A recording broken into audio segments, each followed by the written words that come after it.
Bonjour à toutes et à tous. Aujourd'hui, je voudrais vous parler de format. C'est la troisième prise. Vraiment, je trouve ça très difficile parce qu'il y a énormément d'informations. En fait, il y a énormément d'informations qui sont issues de tas de mondes différents, du monde de l'imprimerie, du monde du cinéma et du monde de la peinture. Dans le domaine de la peinture, l'aquarelle est un excellent exemple de mise en page. L'aquarelle joue sur le blanc et sur les effets de transparence. Au niveau du cinéma, il y avait, il y a une trentaine d'années, des courts-métrages. Les courts-métrages ont quasiment disparu du monde cinématographique. Les courts-métrages étaient présentés avant l'entracte, pendant lequel on mangeait des esquimaux.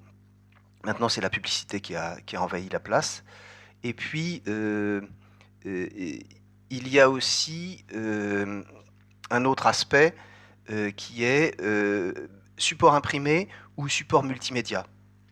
Il y a une vingtaine d'années, il y avait quelques supports de formation qui étaient sur cassette.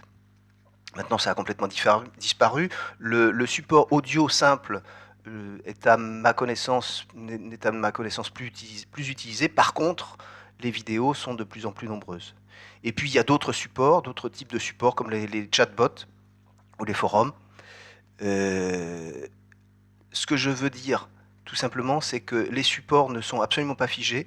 Ils sont en perpétuelle évolution et ils sont soumis à des changements rapides qu'on a constaté notamment depuis le Covid avec l'émergence de, de nombreuses vidéos comme celle que je suis en train de produire. Voilà. Donc la question du format est une question ouverte. Qu'en pensez-vous? Quels sont les supports privilégiés que vous utilisez pour faire passer vos messages? Et est-ce que vous avez essayé de faire passer le même message en utilisant divers supports? Quelles sont vos conclusions? Voilà, c'est tout ce que j'en dirais. C'est un sujet qui est énorme.